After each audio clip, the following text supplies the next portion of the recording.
नमस्कार, मैं हूं अमर फौजदार। स्वागत है आपका अमरनामा में। आपने अक्सर सुना होगा लोगों को कहते हुए कि डोंट बी जजमेंटल, मतलब आप किसी को यूं ही जज मत कीजिए, यानी बेवजह निर्णायक मत बनिए। लेकिन हम हमेशा जज करते रहते हैं और कुछ लोग तो और एक कदम आगे चलकर दूसरे लोगों को बाकायदा टेस्ट करते हैं, उनकी परीक्षा लेते हैं। क्योंकि जब भी हमें पता चलता है कि कोई हमें जज करने वाला है या फिर कोई जज कर रहा है, तो हम बिल्कुल बदल जाते हैं। हम वैसा बिहेव करने लगते हैं जो हमें दूसरों के हिसाब से ठीक लगता है। जैसे बच्चे भी एग्जाम में वही लिखते हैं जो किताब में लिखा होता है, और आज के ऑनलाइन एग्जाम के दौर में तो जो गूगल बाबा बता दें वही सत्य है। लेकिन जो उनकी खुद की समझ है उस विषय के बारे में, वो कभी नहीं लिखते, क्योंकि उनको पता होता है इधर मामला नंबर्स का है। मतलब जो भी आप लिखेंगे उसको जज किया जाएगा।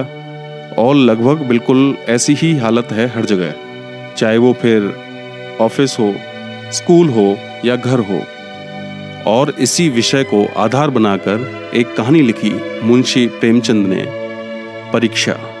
और परीक्षा के दौरान कैसे लोगों का व्यक्तित्व बदलता है, कैसे लोगों का व्यवहार बदलता है, इस कहानी में मुंशी जी ने बहुत ही बारीकी से लिखा है। लेकिन कुछ लोग होते हैं जिनका चरित्र, व्यक्तित्व और व्यवहार कभी नहीं बदलता, न परीक्षा के वक्त और न ही किसी गुमनाम भीड़ में, जहां उन्हें न कोई पहचानता है न कोई जानता है। तो चलिए मैं सुनाता हूं आपको महान कथाकार मुंशी प्रेमचंद जी की लिखी कहानी परीक्षा। जब रियासत देवगढ़ के दीवान सरदार सुजान सिंह बूढ़े हुए तो परमात्मा की याद आई। जाकर महाराज से प्रार्थना की कि दीन बंधु, दास ने श्रीमान की सेवा 40 साल तक की। अब मेरी उम्र भी ढल गई, राजकाज संभालने की शक्ति नहीं रही। कहीं भूल चूक हो जाए तो बुढ़ापे में दाग लगे, सारी जिंदगी की नेक नामी मिट्टी में मिल जाए। राजा साहब अपने अनुभवशील नीति कुशल दीवान का बड़ा आदर करते थे। बहुत समझाया, लेकिन जब दीवान साहब ने न माना तो हार कर उनकी प्रार्थना स्वीकार कर ली।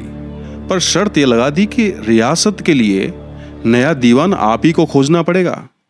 दूसरे दिन देश के प्रसिद्ध पत्रों में यह विज्ञापन निकला कि देवगढ़ के लिए एक सुयोग्य दीवान की जरूरत है। जो सज्जन अपने को इस पद के योग्य समझें, वे वर्तमान सरकार सुजान सिंह की सेवा में उपस्थित हों। यह जरूरी नहीं है कि वे ग्रेजुएट हों, मगर तंदुरुस्त होना आवश्यक है। मंदाग्नि के मरीज को यहाँ तक कष्ट उठाने की कोई जरूरत नहीं। 1 महीने तक उम्मीदवारों के रहन सहन, आचार विचार की देखभाल की जाएगी। विद्या का कम परंतु कर्तव्य का अधिक विचार किया जाएगा। जो महाशय इस परीक्षा में पूरे उतरेंगे वे इस उच्च पद पर विराजमान होंगे। इस विज्ञापन ने सारे मुल्क में तहलका मचा दिया। ऐसा ऊंचा पद और किसी प्रकार की कैद नहीं, केवल नसीब का खेल है। सैकड़ों आदमी अपना अपना भाग्य परखने के लिए चल खड़े हुए। देवगढ़ में नए नए और रंग बिरंगे मनुष्य दिखाई देने लगे।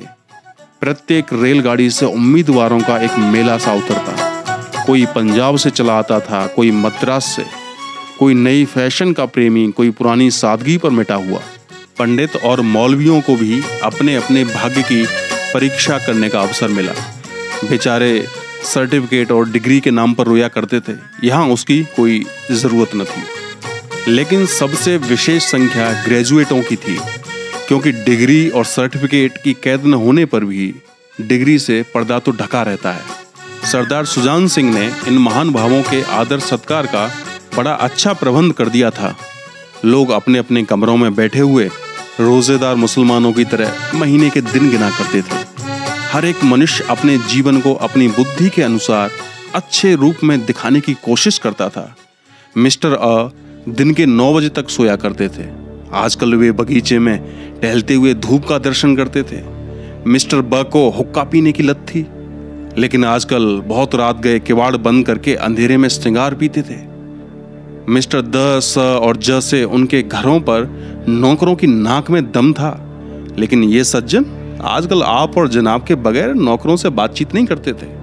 महाशय क नास्तिक थे, हक्सले के उपासक, मगर आजकल उनकी धर्मनिष्ठा देखकर मंदिर के पुजारी को अपने पद से हट जाने की शंका लगी रहती थी।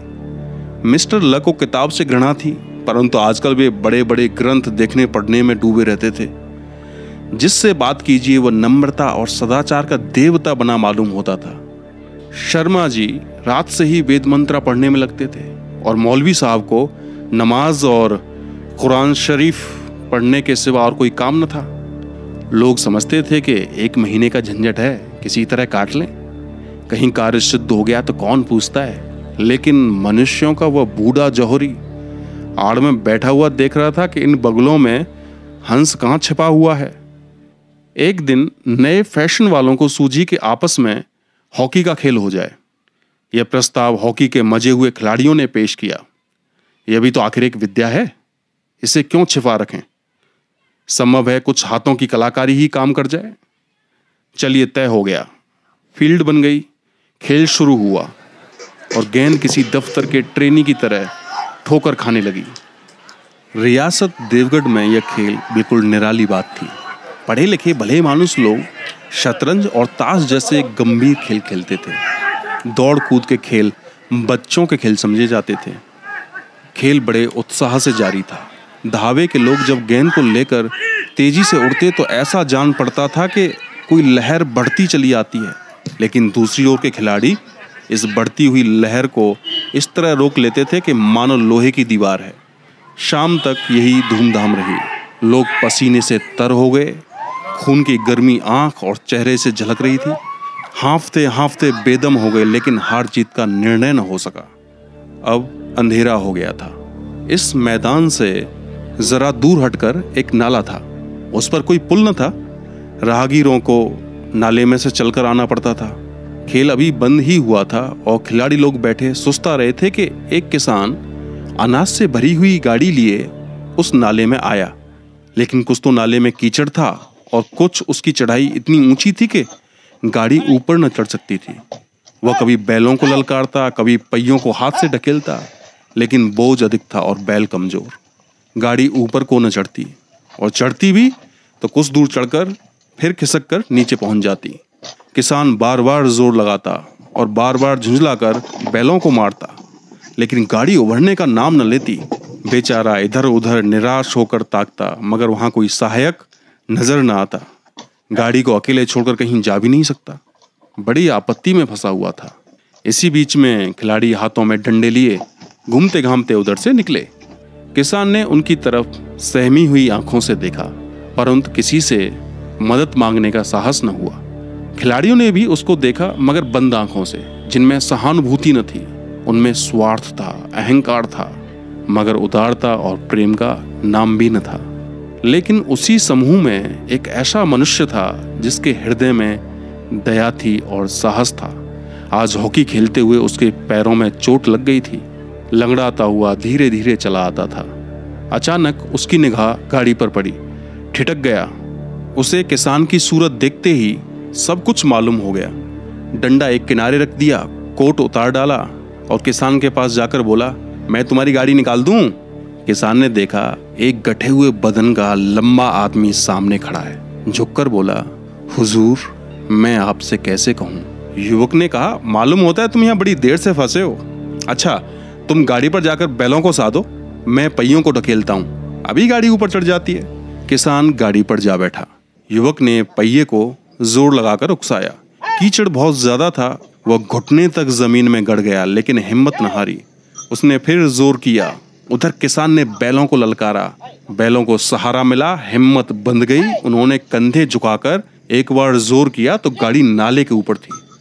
किसान युवक के सामने हाथ जोड़कर खड़ा हो गया। बोला, महाराज, आपने आज मुझे उबार लिया, नहीं तो सारी रात मुझे यहाँ बैठना पड़ता। युवक ने हंसकर कहा, अब मुझे कुछ इनाम देते हो? किसान ने गंभीर भाव से कहा, नारायण चाहेंगे तो दीवानी आप ही को मिलेगी। युवक ने किसान की तरफ गौर से देखा। उसके मन में एक संदेह हुआ, क्या ये सुजान सिंह तो नहीं है? आवाज मिलती है, चेहरा मोहरा भी वही। किसान ने भी उसकी ओर तीव्र दृष्टि से देखा। शायद उसके दिल के संदेह को भांप गया। मुस्कुराकर बोला, गहरे पानी में घुसने से ही मोती मिलता है। निदान महीना पूरा हुआ। चुनाव का दिन आ पहुंचा। उम्मीदवार लोग सुबह से ही अपनी किस्मतों का फैसला सुनने के लिए उत्सुक थे। दिन काटना पहाड़ हो गया। प्रत्येक के चेहरे पर आशा और निराशा के रंग आते थे। न मालूम आज कितने नसीब जागेंगे, न जाने किस पर लक्ष्मी की कृपा दृष्टि होगी। संध्या समय राजा साहब का दरबार सजाया गया। शहर के रईस और धनी लोग, राज्य के कर्मचारी और दरबारी तथा दीवानी के उम्मीदवारों का समूह सब रंग बिरंगी सज धज बनाए दरबार में आ विराजे। उम्मीदवारों के कलेजे धड़क रहे थे जब सरदार सुजान सिंह ने खड़े होकर कहा, मेरे दीवानी के उम्मीदवार महाशयों, मैंने आप लोगों को जो कष्ट दिया है उसके लिए मुझे क्षमा कीजिए। इस पद के लिए ऐसे पुरुष की आवश्यकता थी जिसके हृदय में दया हो और साथ साथ आत्मबल। हृदय वह जो उदार हो, आत्मबल वह जो आपत्ति का वीरता के साथ सामना करे, और इस रियासत के सौभाग्य से हमें ऐसा पुरुष मिल गया। ऐसे गुण वाले संसार में कम हैं, और जो हैं वे कीर्ति और मान के शिखर पर बैठे हुए हैं।